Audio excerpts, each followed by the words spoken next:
Hello बच्चों, आपका स्वागत है हमारे इस नए सेशन के अंतर्गत। और इस वाले सेशन के अंतर्गत हम आपको बताने वाले हैं क्रिया और काल, जो हमारे दो विषय हमने पढ़ाए थे तो पिछले सेशन के अंतर्गत। अभी हम उसके प्रश्नोत्तर करने वाले हैं, तो आप अपने पेन और कॉपी निकाल लीजिए और मैं आपका प्रारंभ करने वाला हूँ इसके प्रश्नोत्तर। देखिए, आप अपनी पेन और कॉपी दोनों निकाल लीजिए ताकि आपको कोई दिक्कत नहीं आए। ठीक है, चलिए। तो हमारा पहला प्रश्न है, यानी कि खंड क और खंड कह का पहला प्रश्न लेते हैं।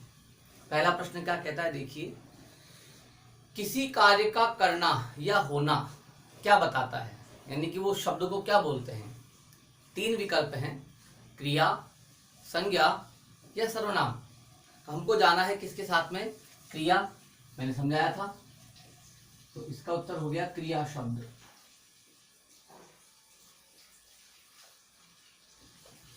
अगला चलते हैं, जिस क्रिया का कर्म होता है, यानी कि जिस क्रिया में कर्म होता है वो कौन सी क्रिया होती है। तीन ऑप्शन है यहाँ पर, तीन विकल्प हैं, अकर्मक, सकर्मक और अपूर्ण। तो हम चलेंगे सकर्मक के साथ।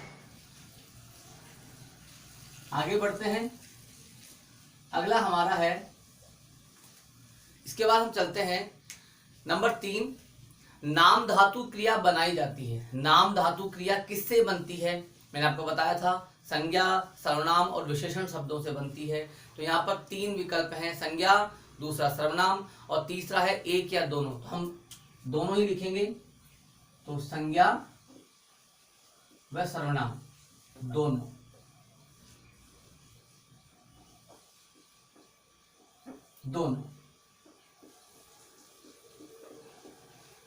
चलिए अगला प्रश्न लेते हैं। हमारा अगला प्रश्न है, किसी कार्य के होने का समय ज्ञात किससे होता है। तो इसमें तीन विकल्प हैं, काल से, वचन से या लिंग से। बताइए, अभी हम काल ही पढ़ रहे हैं और काल समय का सूचक है, तो ये उत्तर आ जाता है, यानी कि काल। आगे बढ़ते हैं, बीते हुए समय को क्या कहते हैं, जो बीत गया समय।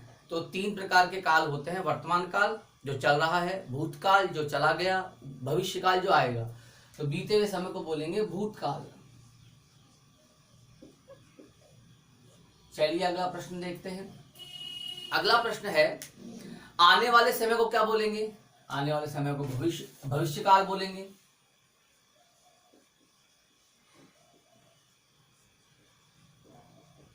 ठीक है, तो इस प्रकार से हमने ये बारीक बारीक चीजें यहाँ पर पढ़ ली हैं। चलिए आगे बढ़ते हैं। अगला प्रश्न है हमारा इसी के अंतर्गत। अब हम लेते हैं खंड ख।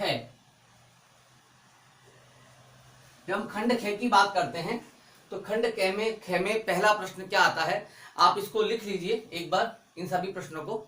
मैं तब तक वेट कर लेता हूं, लिख लीजिए।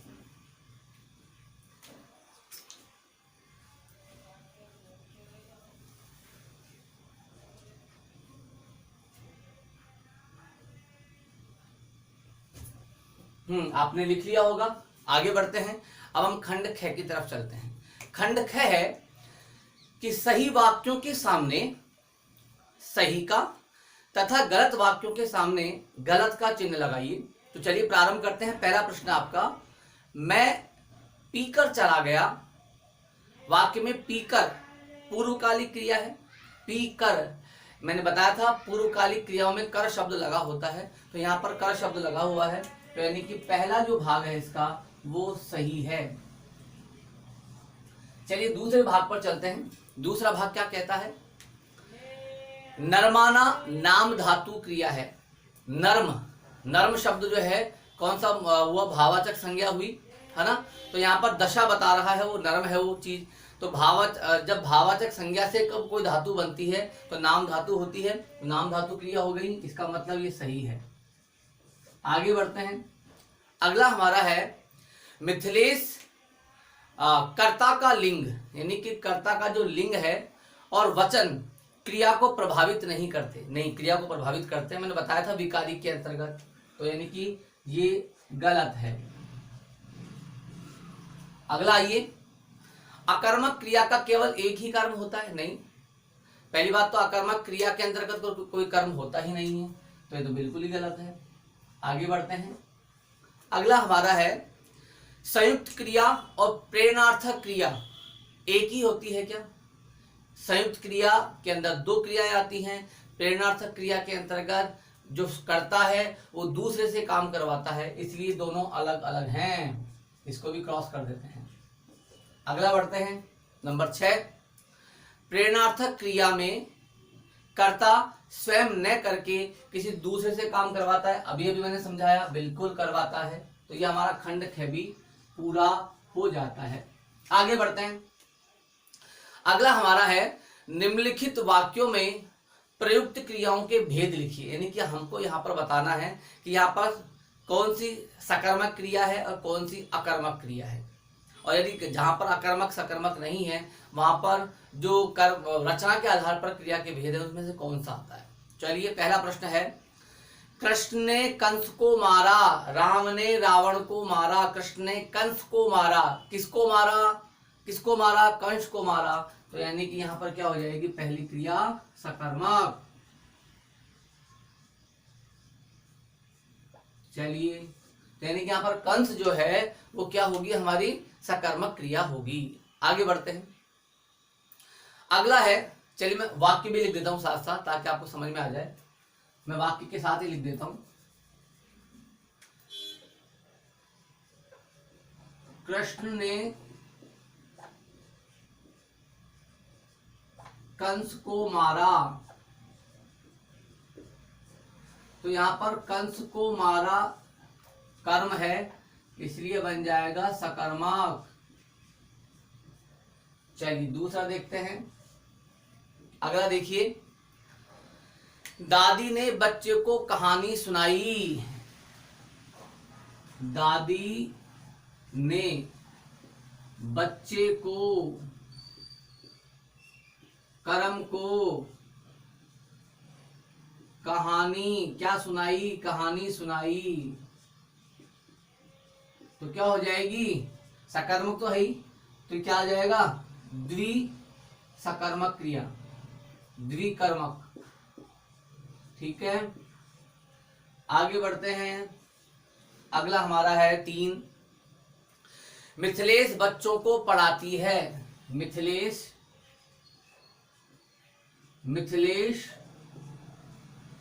बच्चों को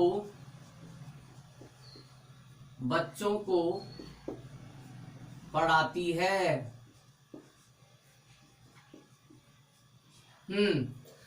किसको पढ़ाती है? बच्चों को। यानी कि क्रिया का प्रभाव किस पर पड़ रहा है? बच्चों पर।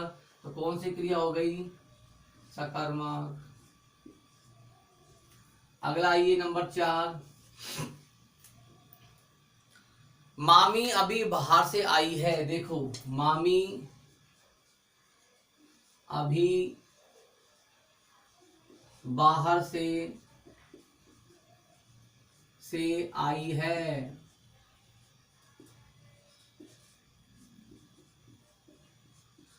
तो आना सीधा प्रभाव डाल रहा है मामी के ऊपर, कर्ता के ऊपर। जब क्रिया का सीधा प्रभाव कर्ता पर पड़े तो समझ जाओ वहां पर अकर्मक क्रिया आ गई। मैंने समझाया था ये। अगला आते हैं, संभवतः आज धूप नहीं निकलेगी। देखिए, संभवतः आज धूप नहीं निकलेगी।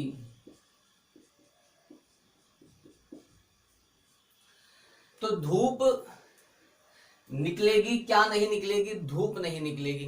तो धूप किसका कर्म है? सूर्य का कर्म है, पर सूर्य यहां दिखाई नहीं दे रहा। पर हमको यह पता लग गया कि क्या नहीं निकलेगी? धूप नहीं निकलेगी। तो पता लग गया सकर्मक है। अगला आइए, यदि मैंने मेहनत की होती तो सफल हो गया होता। यदि मैंने मेहनत की होती, क्या की होती? मेहनत, तो सफल हो गया होता। क्या हो गया होता? सफल।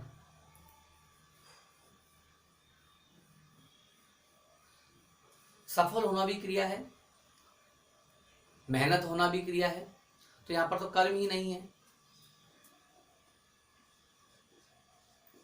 यदि मैंने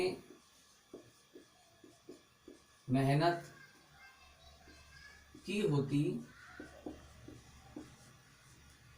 तो सफल हो गया होता। यह दो चीजें निकल के आ रही हैं, हो गया होता, मेहनत की होती। ओके, तो पहली बात तो आ गया इसमें संयुक्त क्रिया आ गई, दो दो क्रियाएं हैं, तो संयुक्त क्रिया लिख लो इसके अंतर्गत आप। आगे बढ़ते हैं नंबर 7। बाहर ठंडी हवा चल रही है। बाहर ठंडी हवा चल रही है। क्या चल रही है? ठंडी हवा। क्या चल रही है? ठंडी हवा। तो कर्म क्रिया का प्रभाव किस पर पड़ रहा है? ठंडी हवा पर। परंतु मूल बात यह है कि जो ठंडी हवा है उसको चलाने वाला कर्ता ही नहीं है, तो कर्ता अपने आप में ठंडी हवा ही है, इसलिए यहां पर आएगा अकर्मक। चलिए आगे बढ़ते हैं। निशा खाना खा रही है। निशा करता है, खाना खा रही है। यहां पर खा रही है क्या? खाना। पता लग रहा है तो सकर्मक है। चलिए, तो ये हमारा हो गया खंड ग। चलिए अंतिम भाग पर हम चलते हैं, और अंतिम भाग आपका है खंड घ। यदि आपने उतारा नहीं है तो कुछ सेकंड के लिए पोज को रोक लीजिए और उसके बाद इसके उत्तर लिख लीजिए।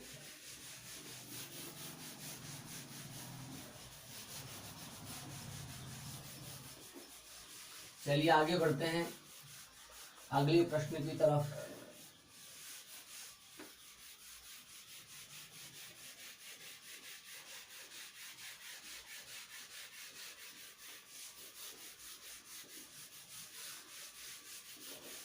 चलिए अगला हमारा प्रश्न है खंड घ, और खंड घ का पहला प्रश्न उठाते हैं। पहला प्रश्न है, निम्नलिखित प्रश्नों के उत्तर दीजिए। पहला प्रश्न, क्रिया की परिभाषा उदाहरण सहित समझाइए।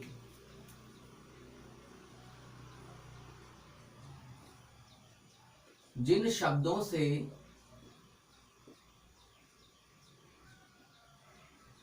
किसी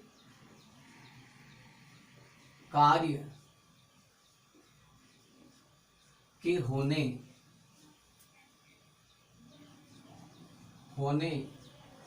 का बोध हो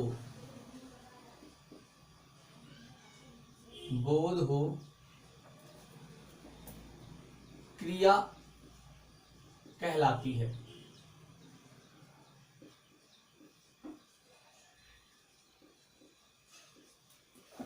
एक उदाहरण ले लेते हैं, जैसे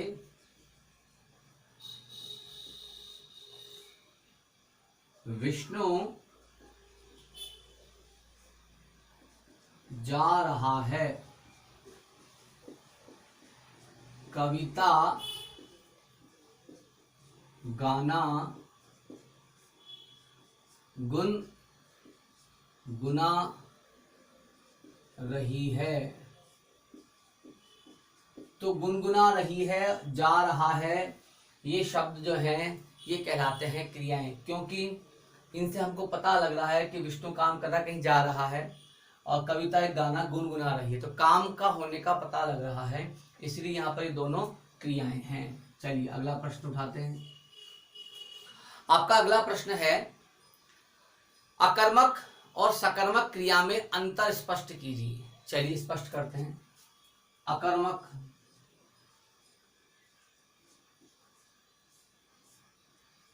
वे क्रिया जिसके साथ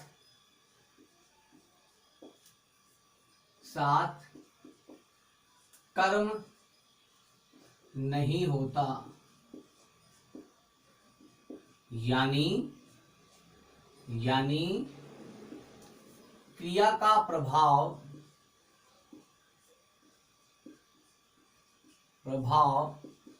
सीधे किस पर पड़ता है? कर्ता पर पड़ता है।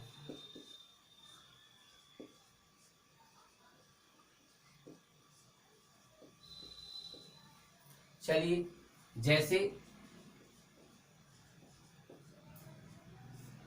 निखिल हंसता है। अब यहां कोई क्रिया नहीं है और क्रिया हंसना है, क्रिया तो है पर कर्म नहीं है। क्यों? क्रिया का सीधा प्रभाव निखिल यानी कि कर्ता पर पड़ रहा है, इसलिए यहां पर अकर्मक क्रिया है। हम बात कर लेते हैं सकर्मक क्रिया की।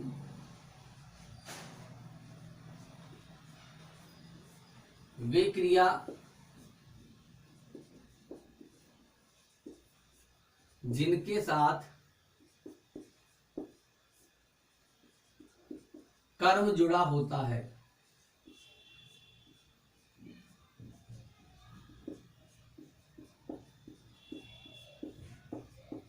उदाहरण देख लेते हैं, जैसे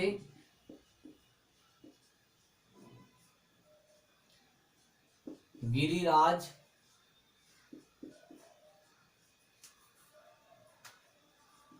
खाना खाता है। क्या खाता है? खाना। तो कर्म आ गया, और कर्म आ गया तो सकर्मक क्रिया वो हो जाती है। आगे बढ़ते हैं।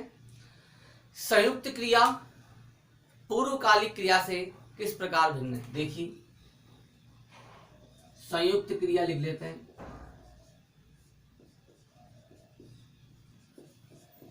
इसमें एक प्रमुख और एक सहायक क्रिया साथ में आती है।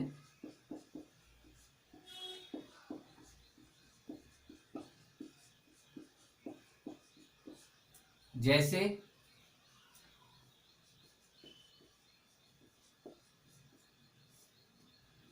राकेश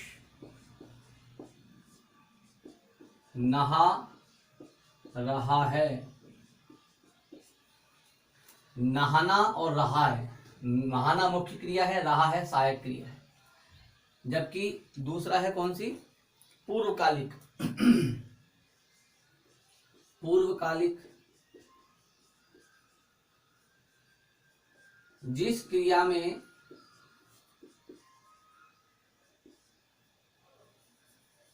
जहां पहली क्रिया में कर शब्द लगा हो वह बाद में एक और क्रिया आए।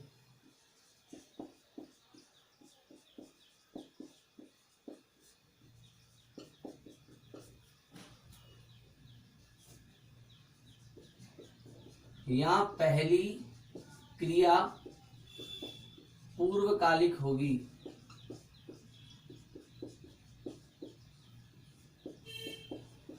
कैसे? उदाहरण देखिए, मुकेश, इसी को बना रहा हूं, नहाकर आया है। नहाकर पहली क्रिया, आया है दूसरी क्रिया, इसमें कर लग गया तो ये पूर्वकालिक क्रिया हो गई। अगला लेते हैं नंबर 4। ये क्या कहता है? नाम धातु क्रिया किसे कहते हैं? जो क्रिया संज्ञा, सर्वनाम या विशेषण में प्रत्यय लगाने से बने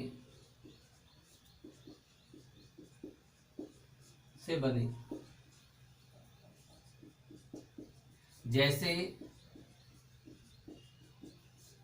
मोटा,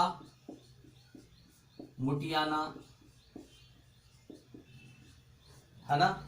हाथ से, हाथ संज्ञा है, हथियाना आदि। चलिए अगला लेते हैं, नंबर 5। अगला प्रश्न है,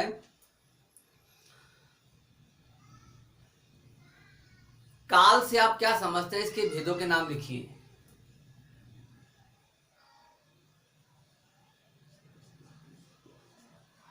जिनसे हमें क्रिया के होने के समय का पता चले, काल कहलाता है।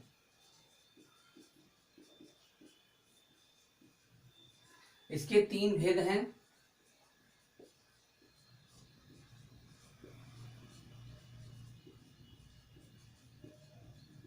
पहला वर्तमान,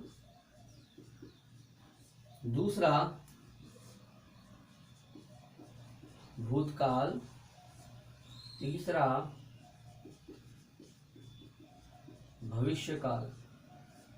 चलिए अगला चलते हैं, नंबर 6। अगला है, वर्तमान काल और संदिग्ध वर्तमान काल में मुख्य अंतर क्या है। तो यहाँ पर थोड़ा सा इन्होंने वो है, इसमें प्रश्न सही नहीं है। प्रश्नों को हमको करना पड़ेगा, सामान्य वर्तमान काल और संदिग्ध वर्तमान काल में क्या अंतर है ना। चलिए, तो सामान्य वर्तमान काल में क्रिया सामान्य तरीके से होती है, जैसे वह जाता है। मैंने ये भी बताया था, इनके अंदर ता तेती लगा होता है। फिर संदिग्ध में चलते हैं। इसमें क्रिया के वर्तमान में पूरा होने में क्या होता है, में संदेह होता है, शक होता है।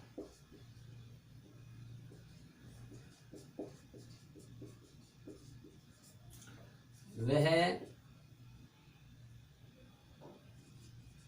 आ चुका होगा।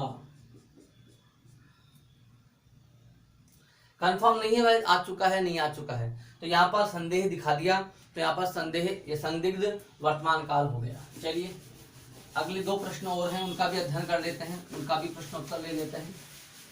आपने इसको लिख लिया होगा, यदि नहीं लिखा है तो कुछ सेकंड के लिए इस वीडियो को पॉज कर दीजिए, रोक लीजिए और रोक करके इन सभी प्रश्नों के उत्तर लिख लीजिए।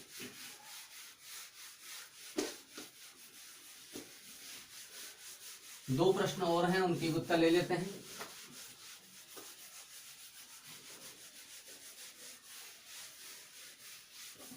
चलिए, आपका प्रश्न है इसके अंतर्गत, अंतिम प्रश्न है, अपूर्ण तथा आसन्न भूतकाल को उदाहरण से समझाइए। तो अपूर्ण भूतकाल की जब हम बात करते हैं तो उसमें क्या होता है, क्रिया जिस रूप से हमें किसी कार्य के बीते हुए समय के आरंभ का तो पता लगाती है, परंतु उसके समाप्ति का समय नहीं दिखाती, है ना। और दूसरा प्रश्न है इसके अंदर आसन्न। आसन्न का मतलब है कि वो काम अभी अभी पूर्ण हुआ है। देखिए, तो प्रश्न 7, तो पहला हम ले लेते हैं आसन्न, ले लेते हैं जहां कार्य अभी अभी पूर्ण हो, जैसे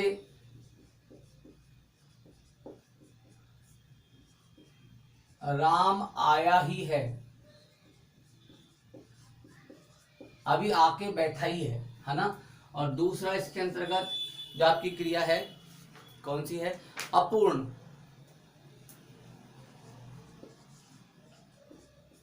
जहां क्रिया के प्रारंभ के समय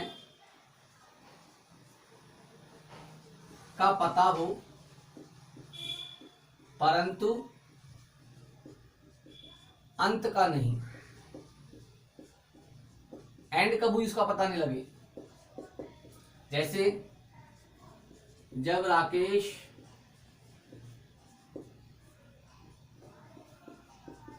दिल्ली से आया था तब उसकी बहन